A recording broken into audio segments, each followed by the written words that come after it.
Hey, what's happening? It's your girl, Constance Carter, and I want to come live to you and talk to you today about how to boost your credit score. So as you come in, I would like for you to tell me where you are hailing from. I know that we always have people that are tuning in from all over the world, and this topic may or may not apply to you directly, but I want to know as you're entering where you are hailing from. And let me just do something really quick as you're coming in. Um, but where are you hailing from? I know we have people in Chicago, we have people in Atlanta and across the pond in the UK, Australia. We've had people in Africa.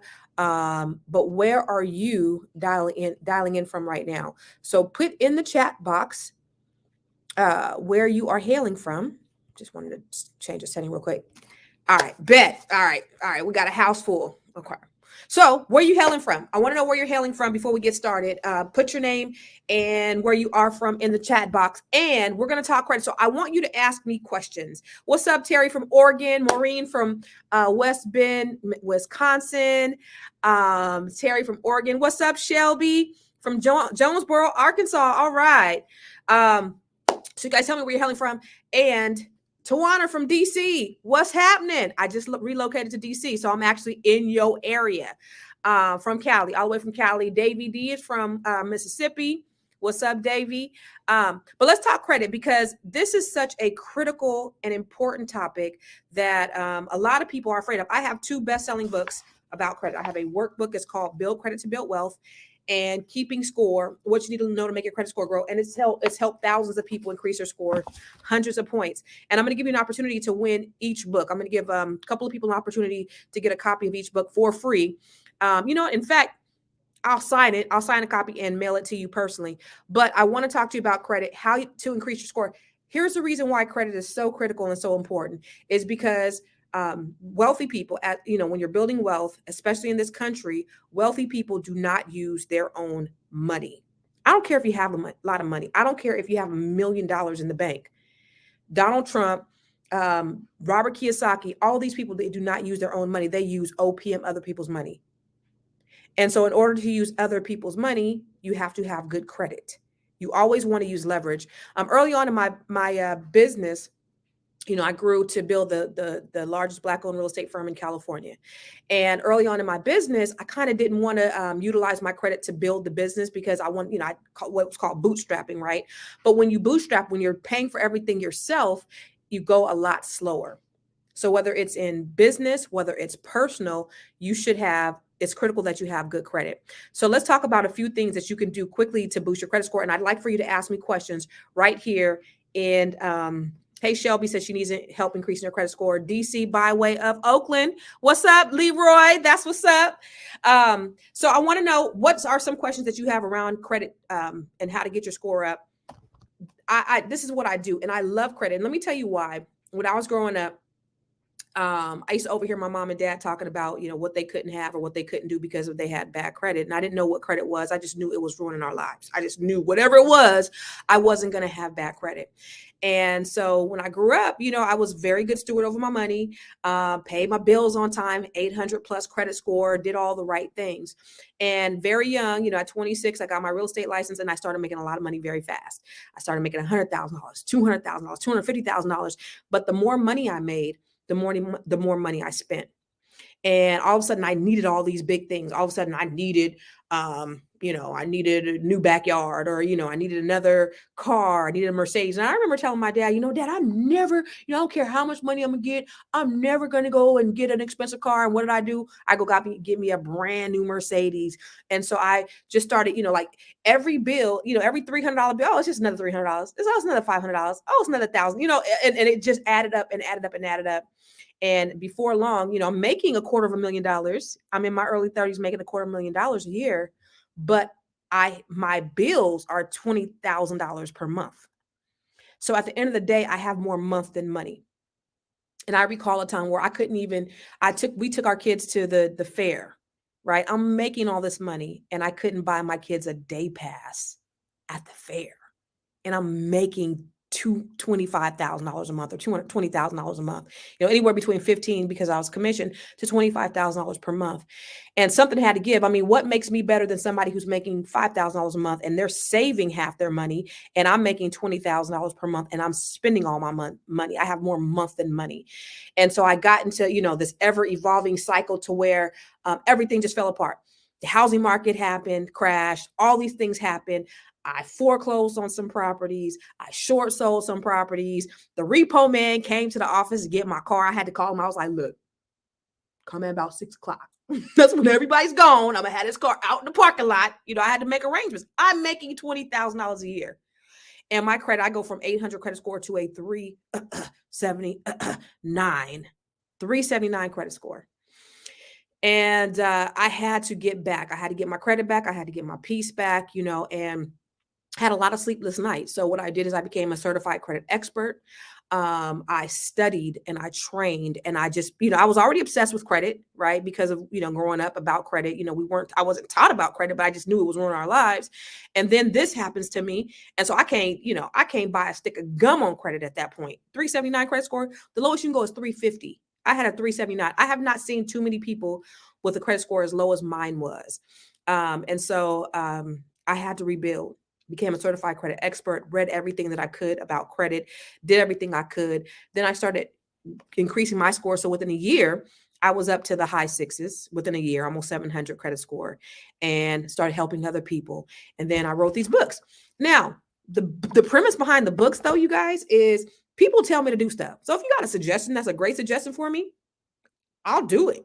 Like, if it's a good suggestion, like, I'm not the ideation person. I don't have the best ideas. I just execute. So somebody was like, you should write a book. And I was like, okay. And I wrote a book about credit. I sat down and I wrote pretty much the gist of it.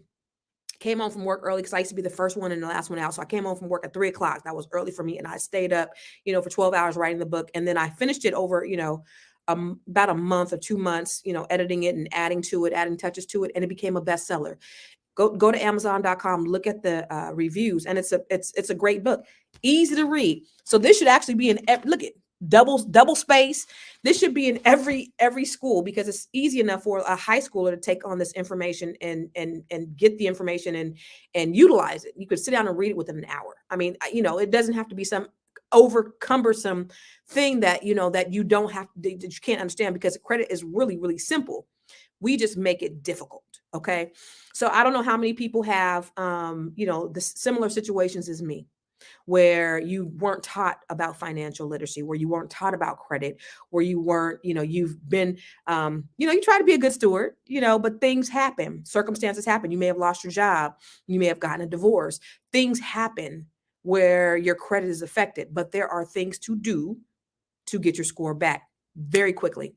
And let me tell you, so if we look at the credit pie, right? Your credit, say the credit pie is 100%. It's 100% your credit. And there are different factors, right? Different algorithms and way that your credit pie is looked at. But the biggest thing regarding your credit is your payment history. How are you making your payments? Are you paying on time? That's 35% of your credit pie. How are you making your payments? So if you haven't made payments, you've gone into collections, that hurts, right? 30% of your credit score is your balance, your revolving balance. Okay. So how much you owe on your credit card. That is huge. Let me tell you why that's so huge. It's because it's the quickest way you can go up and the quickest way you can go down. If you could pay your credit card down, you could get 50, 60, 70 points like that by paying your credit card down. Okay. So let's talk about what's up, Von Vito? Let's talk about ways that you can get your credit score up. All right.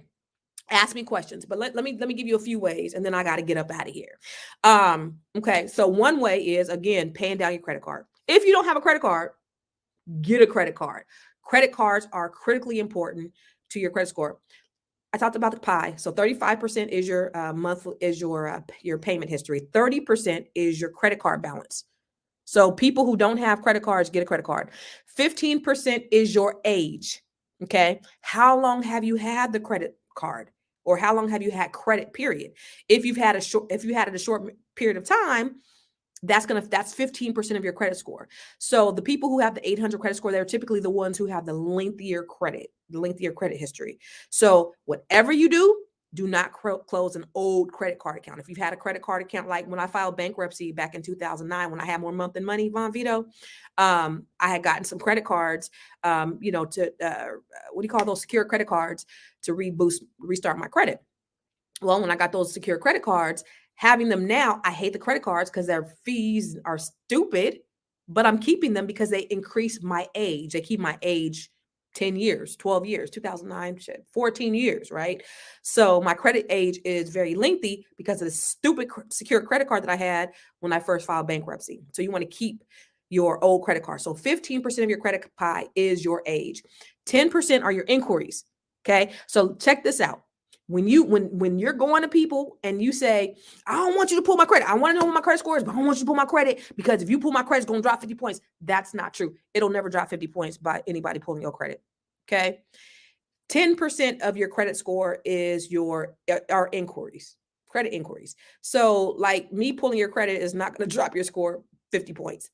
The reason why your score dropped 50 points, probably from the time somebody else pulled it to when I pulled it, is something happened. You're late on something. Maybe your credit card balances are maxed out or something like that, but it's not going to be because I pulled your credit. It's because something happened to your credit score, credit report. And then 10%, the last 10% is your types of credit. So you want to have a mixed, diverse type of credit. So you want to have credit cards, you want to have car payments, you want to have mortgages, you know what I mean? You want to have all those things. So all of those things, all of those factors are factors within your credit. All right. So that's how your credit score is measured.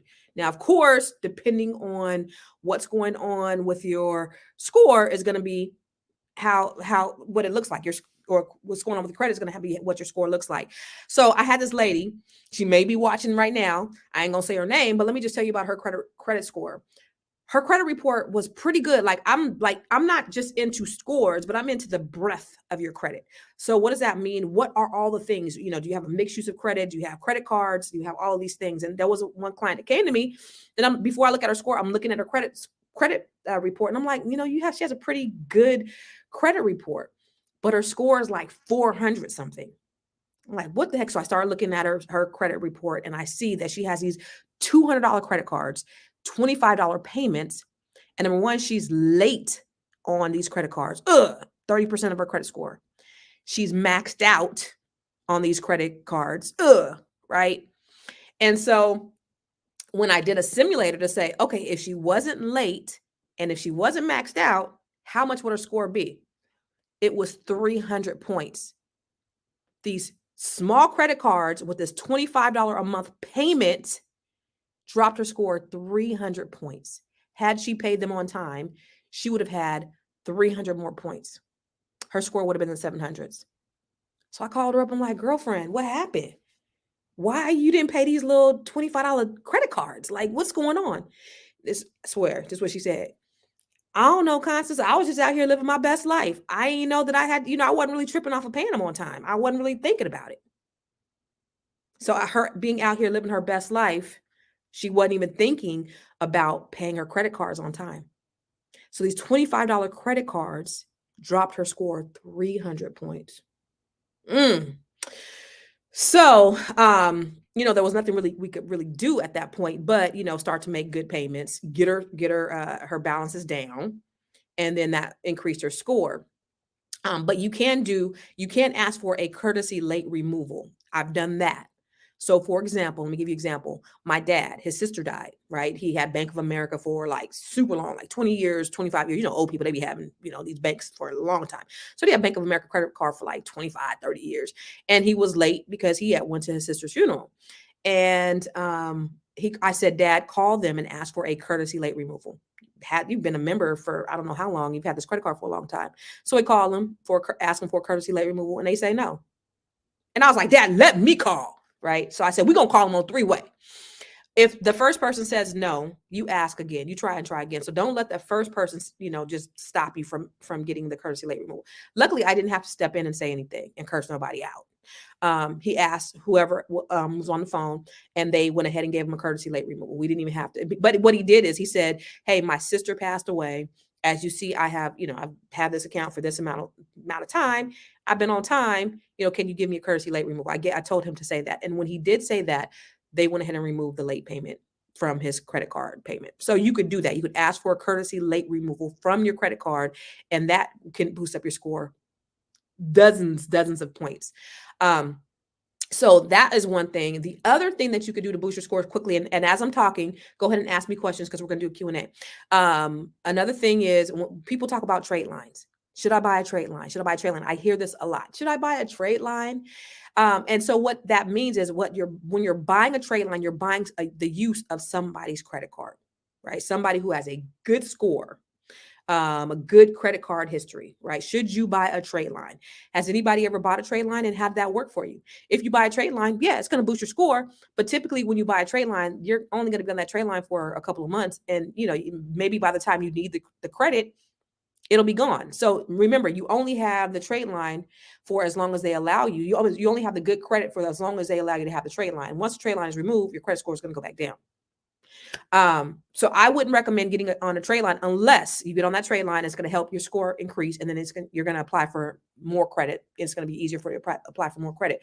What I would suggest is if you go ahead and get on somebody that a relative, like authorized user, get on somebody's account as an authorized user. If your mama got good credit, get on her credit card. If your cousin got good credit, your aunt got good credit, ask them if you can get on their credit card.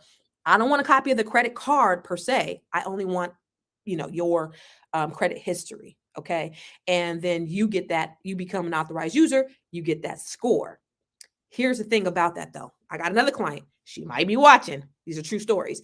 So I told my client to get on her mama's credit card. She said her mama had good credit. She got on her credit card as an authorized user. So she was like at 580, and I just really want to get her to 640. It's really easy to get you to 640 within 30 days. So I was like, okay, we get on this, get you to 640 credit score real quick. When she came back, she was at 520. I'm like, what happened? She was like, I got on my mama's credit card, and okay, let me look at your mama's credit card. Well, guess what? Her mama was late on the credit card. Her mama was maxed out on the credit card. So just as she would get the mama's good credit, she got the mama's bad credit. And it dropped her credit score. So I had her, just as easy as you can get put on a credit card as an authorized user, you can get taken off as well. So I had her get off her mama credit card, and she had to, get on someone else's. But here's the thing. Here's 3 things that you need to know about authorized users. Number 1, make sure that they're making that payment on time.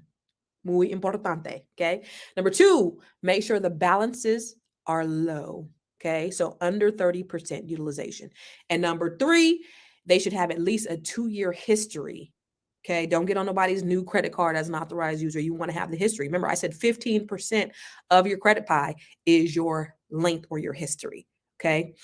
So get a credit card, reduce your balances, pay on time, authorized user. Another way to increase your credit score quickly is maybe if you don't got the money to pay the down because of utilization. Remember, your utilization. That means if your limit is $1,000, you shouldn't be no more than $300.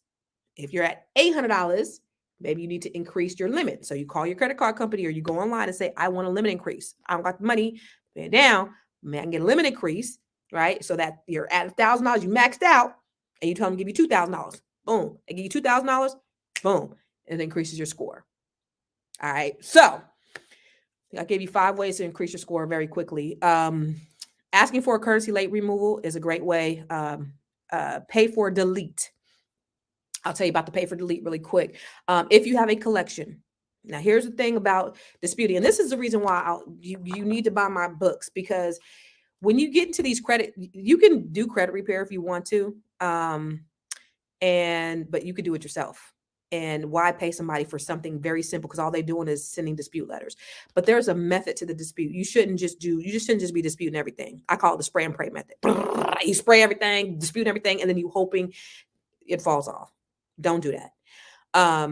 So what you want to do, there's a method to the madness. The things that were reporting a long time ago that haven't reported lately, they're not really hurting your score as much as something that they're saying that you're currently late on. So instead of paying a collection, right? So if you pay a collection off, a lot of times it will drop your score. So if you have a collection and you say, okay, well, I want to pay it to zero, never, ever, ever pay a collection to zero unless they agree to remove it. That is a pay for delete. All right. So the pay for delete method, what you do is you when you call the collection agency, you say, listen, if I pay this, will you remove it from my credit report? And sometimes they'll say, yeah, we'll just it'll be zero on your credit report, just as if that's what you're saying. And then so most people are like, okay, cool. Well, that them making the balance zero is not the same as them removing it from your credit report. Be very clear. They will act like it's the same, but it's not. Because what ends up happening is now you have a paid collection. Okay. So it's still a collection. It's just a paid collection. And if you have it hadn't reported in a long time, it's now going to report current. So now it's a current collection. And now you just dropped your score and you just wasted some money. So don't pay it unless they are willing to remove it from your credit report. All right. And don't, and if you're working with a lender and you need to get approved, don't pay it anyway. Like I don't never recommend people paying stuff on their own because a lot of times we can negotiate certain things if you're trying to get approved for a loan. So don't do your quote unquote credit repair before you call somebody. And if you're looking to get a loan, listen, me and my team are still in business to give loans. And if you need any consultation on your credit, just DM me and I will put you with somebody on my team who can definitely help get your credit together, get you together so that we can get you a loan. I don't care what state that you're in. Okay. But I want to get to your questions because I know y'all got some questions and then I got to get out of here because I got to bounce. Oh my God, so many people going here. It's hundreds and hundreds and hundreds of people. And I'm on like 9 different streams. So how many credit cards is too much or too little? That's a great question. Maurice, don't have too many credit cards. I think the biggest thing is length. Like, so don't keep getting brand new credit cards because what happens is when you apply for new credit cards, it lessens your length, your history, right? So say you have, 2 credit cards that are 10 plus years old and you have 6 credit cards that are less than 2 years old. Well, your history is not going to be 10 years old. They're going to average it out. So your history is like 4 years old. And so that also affects your credit score, right? Because you want to have that history. 3, 5 credit cards are good. But here's the thing about credit cards. All right. All credit cards aren't created equal. I would say get a secure credit card if you need to reestablish your credit.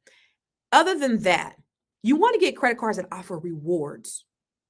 This is muy importante. So I have a titanium credit card from American Express, no limit soldier. And then I have I have a I have a credit card for American Express credit card, right? For my miles. So I use these things to get things for free.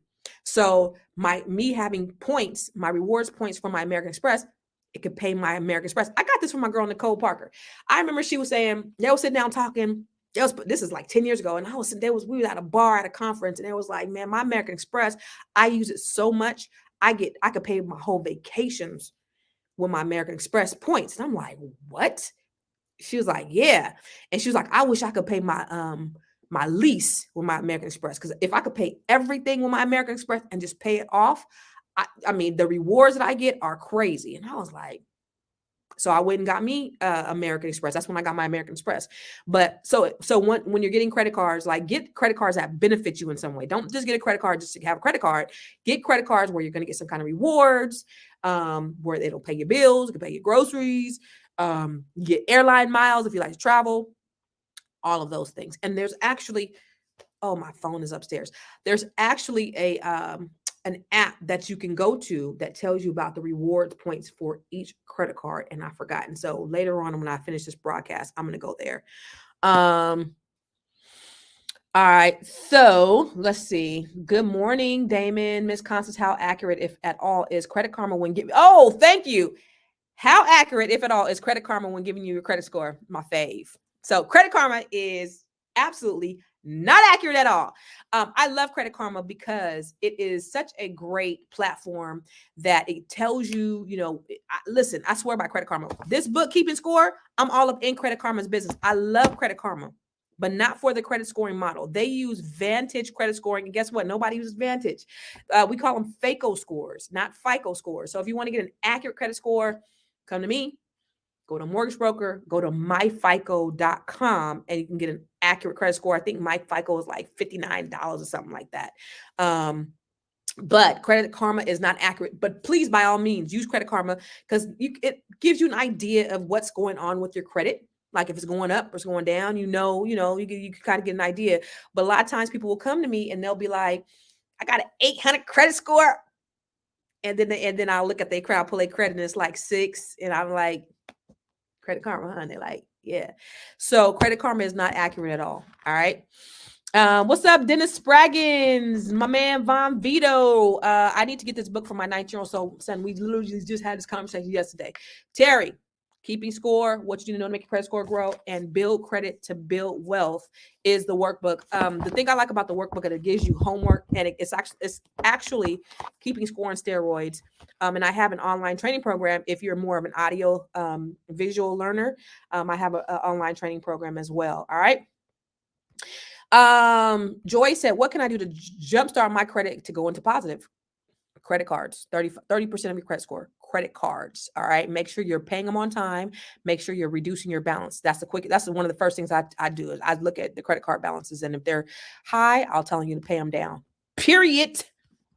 Let's see what else. I'm searching for business credit in my, and I have a couple of trainings. I have the credit repair masterclass, which also has a business credit section. And I have the business blueprint training on mywealthroadmap.com.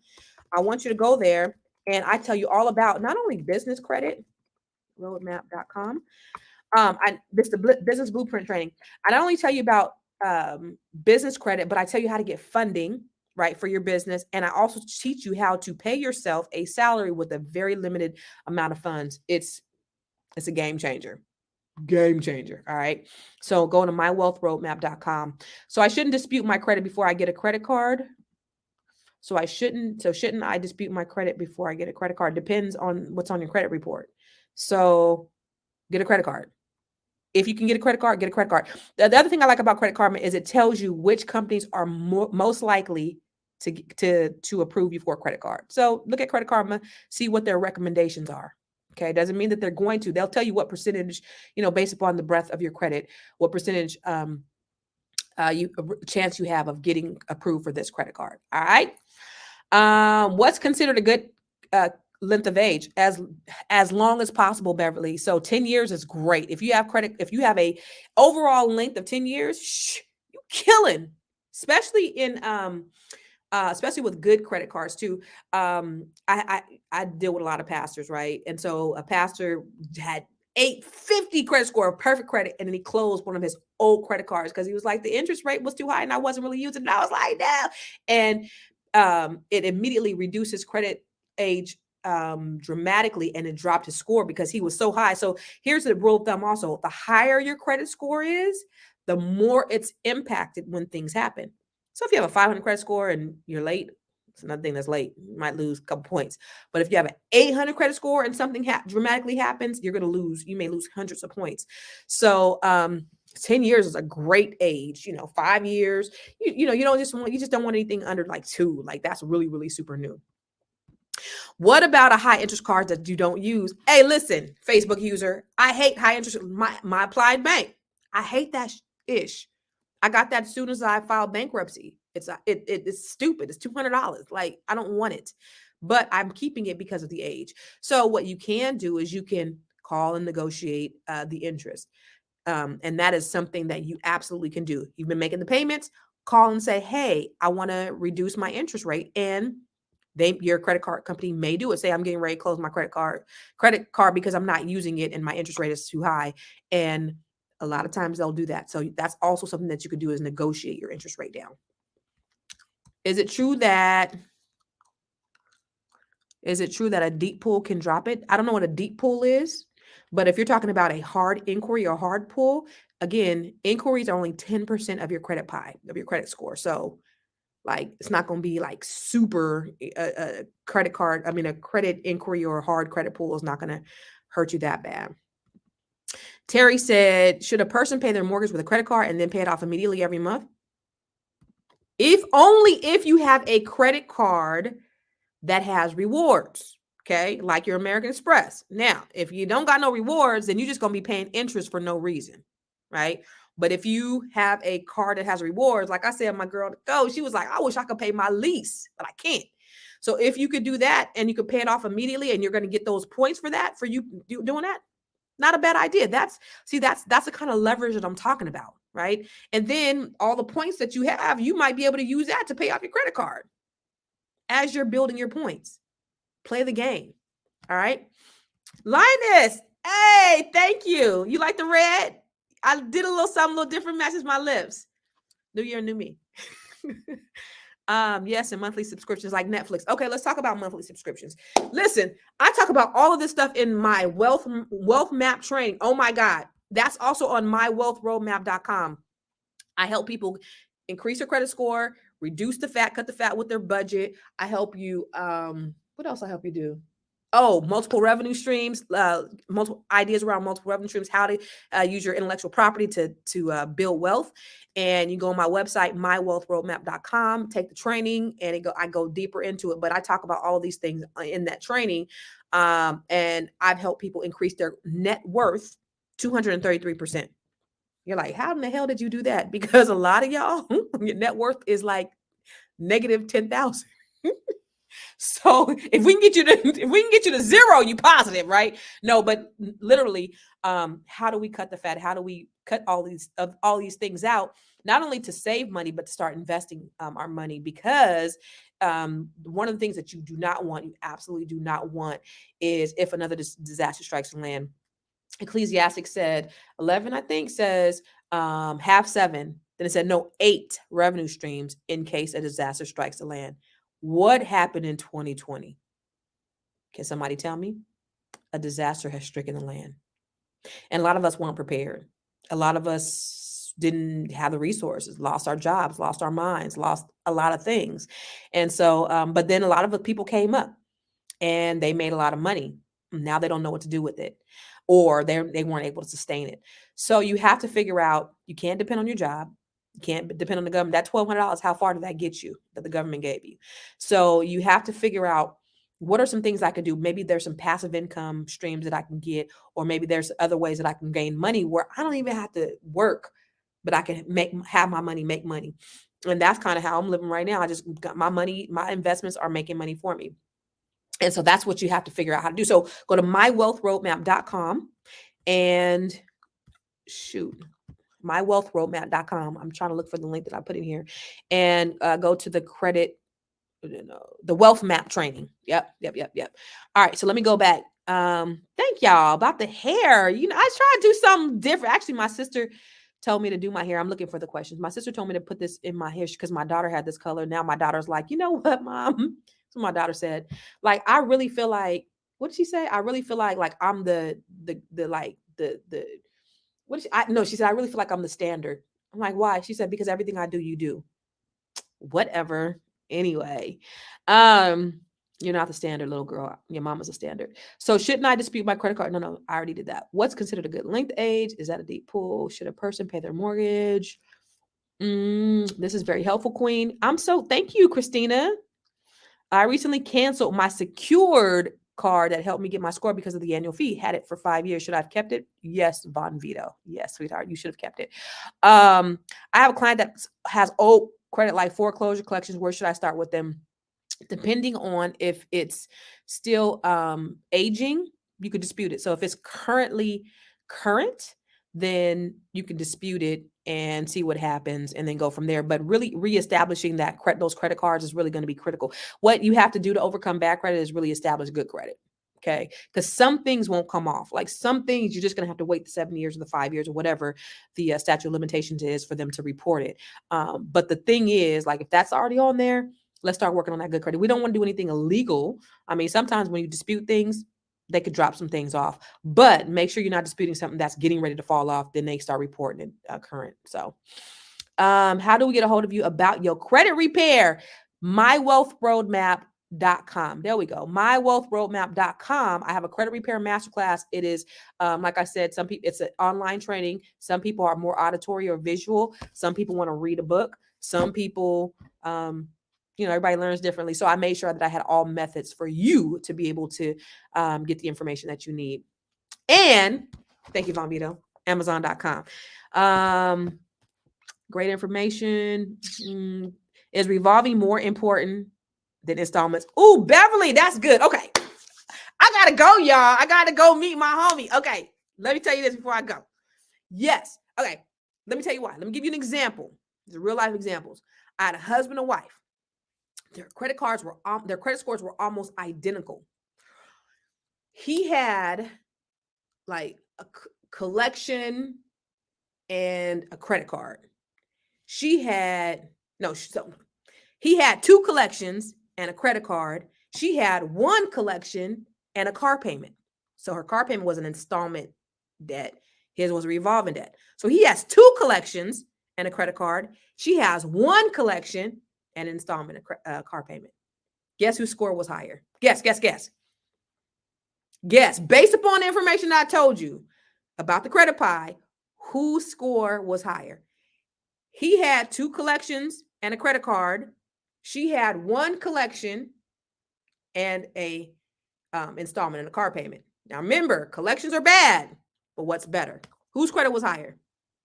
Yes, his, because your revolving debt weighs higher than your installment. Credit cards are king. When I tell you credit cards are the crux, the core, everything of credit, that's what it is. So yes, his credit score was higher because he had a revolving debt to counter the 2 bad collections. She just had an installment debt.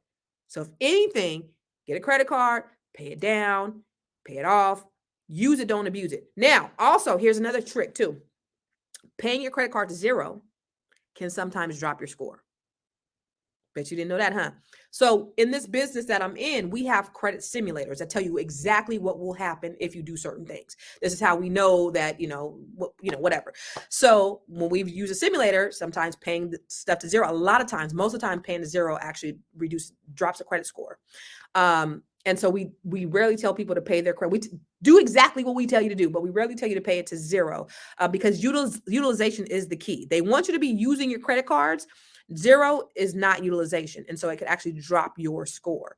So paying to 0. So, but the only time you want to pay it to 0, like there's some credit cards you just want to, you don't want to be bothered with them because you don't want to pay the interest. If you're not looking to get new credit, don't worry about it because you don't need to stimulate your score. But if you're trying to get a house, get a car, and you want to stimulate your score, keep a small balance on your credit cards. Remember, use them, don't abuse them. Always use your credit cards, just don't abuse them. All right. What else? Barbara, I'm so sorry. I am an extremely fast talker. So this will be up. So make sure that you just rewind it and listen to it. I talk really fast. Plus, I got to go. I'm supposed to be leaving here like right now. So I apologize for talking really fast. Can you explain charge-offs? Should I pay to delete? You can pay to delete. But here's the thing. When qualifying for a home loan, we don't even include charge-offs in your debt to income ratio. If it's been charged off, that means it's been charged off. That means that collection agency wrote it off. So if you're going to apply for the loan, an FHA loan, we're not even looking at your charge-offs. So don't just go paying stuff off just to be paying stuff off. Talk to a mortgage broker before you do that or somebody who could help you out with that. Thank you, Vaughn. Is business credit better than personal credit? No, not necessarily. It depends on what you need it for. Business credit ain't no good for you if you ain't got no business, right? If you have a business, having personal credit is still going to be important. Why? Because sometimes you're going to need to be a personal guarantor for your business. That's the quickest way that you can grow your business credit, right? So you can grow your business credit slowly. It'll take you about a year, maybe 2 years to build your business credit. But if you have good personal credit, you can have business credit within 30 days. You can go get a business credit card within 30 days if you're a personal guarantor and your business and your personal credit is good. So business credit is only good if you're using it for business, right? Got to have a business in order to use the business credit. You're always going to need your personal credit. Always, no matter what. So don't F up your personal credit and be like, you know what, I just get business credit and I'll use that. That's not how that works. In order to use business credit, you want to buy a house or something like that, you have to have tax returns. There's more to it. I know there's a lot of gurus out here talking about, all the things that you could do, but there's still steps in order to get there. And so, a lot of people have these get rich quick scheme types of things.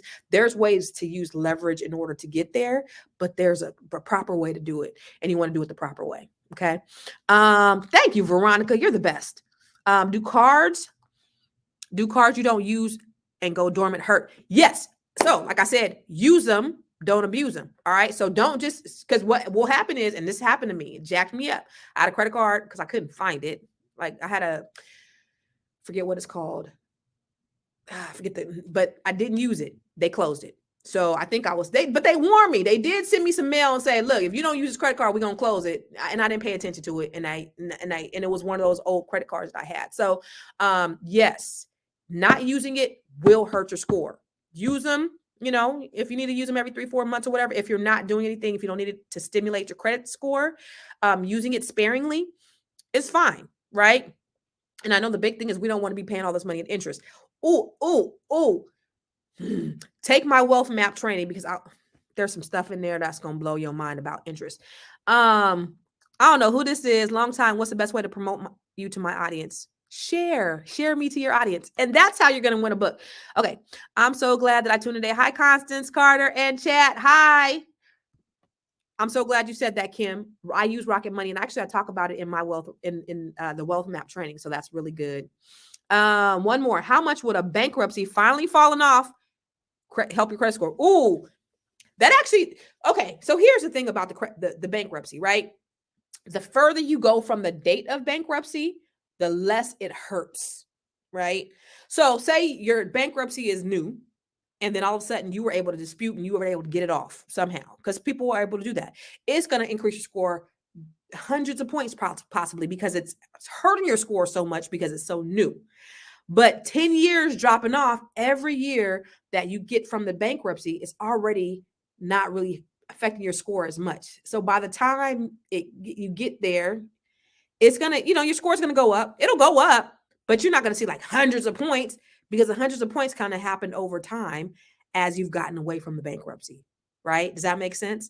So that's what it is. It's going to definitely help. Like, you don't want the bankruptcy on there. Listen, when mine came off in 2019, it was the best thing that happened for my credit. Because I got back in the 800s, but I was almost already there anyways. And then it just kind of put me over the edge. All right. COVID did cause a panic to the non-wealthy, and that's the reason why you want to have multiple revenue streams. Can I ever get from under late payments from years ago? Absolutely. They can only report them late for 7 years. So if they're still reporting them after 7 years, there's a problem. They should not be reporting them. That is against the law. In this book, I talk about the statute of limitations. This is a great book. The Build Credit to Build Wealth workbook is a great book because, again, it's this book on steroids, and it has homework and everything. Thank you, mywealthroadmap.com. You're the best.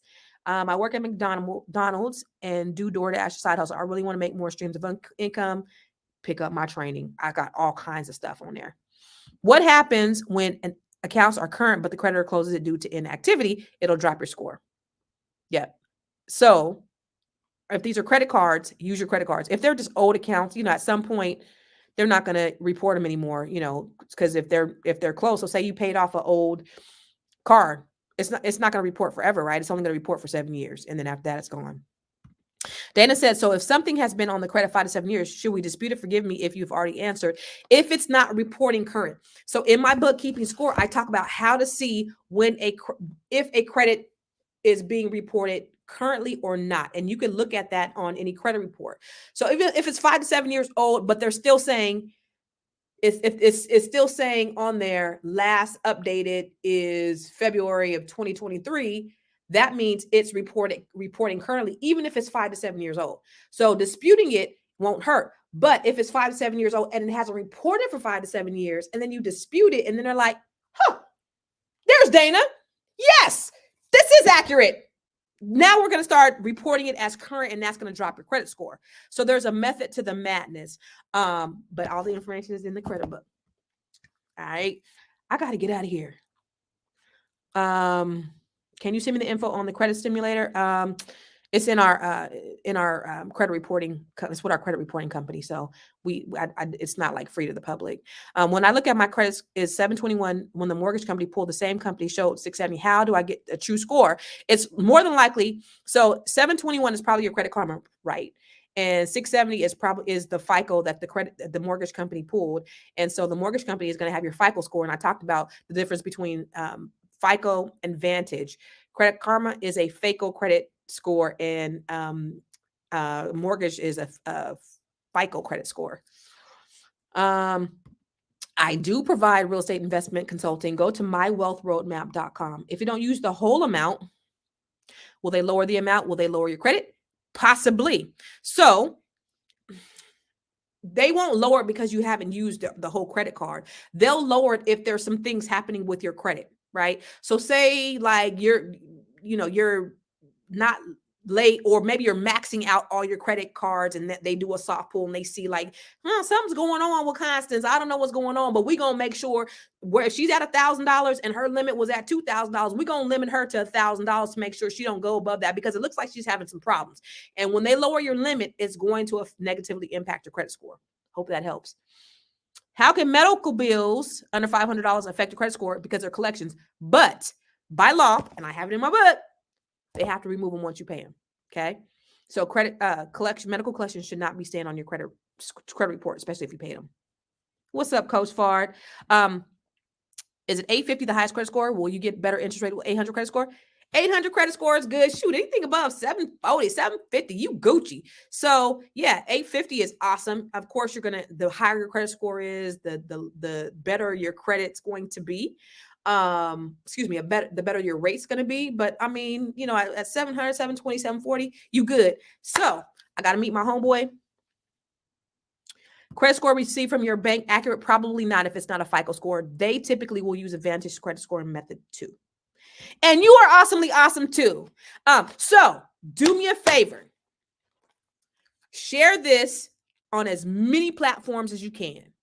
I'm about to go to a meeting, and I'm about to go to a meeting. I will give a signed copy of one of each. So you guys share this on as many platforms as you can. And the person who shares it with the most platforms, DM me. Like if you shared it like 10 different platforms, DM me and let me know everybody you shared it with. And then I'm going to sign a copy and I'm going to mail it myself. All right. So I'm going to give it to 2 lucky people, the people who shares this to as many platforms as possible. You will get a free copy of my book. All right. And if you share it with more than like 30 platforms, something like that, maybe I'll give you if you share it over 30, I'm going to give you my online training. I'm going to give you access to my online training, I think, which is $497. I'll give it to you for free. All right. I got to get out of here. Love you. Go to My Wealth Roadmap. I'm so not prepared. Go to mywealthroadmap.com because I have so much information on my program. I'm going to put this on here. I have so much information on all the programs that I have. I have a wealth map training, which I help you increase your net worth. Let's get this money. I got the business blueprint training that's going to help you get your business credit together, get your business together, and get you funding. And I have the credit repair masterclass. Again, if you don't want to get the book, if you want to log onto the credit repair masterclass, then sign up for that as well. All of those things are for you, y'all. They're for you. So DM me and let me know all the places that you've shared this to, and I'm going to send you a free copy, one of each. A free copy of these books. And then if you share it to over 30 people, I'm gonna give you, everybody that shares it to over 30 platforms, I'm gonna give you access to I'll give you, I just came on. I'll give you access to my credit repair masterclass. All right. Love you. Take care and God bless. Vaughn, I got you. Vaughn, I got you. I'm out of here. Peace.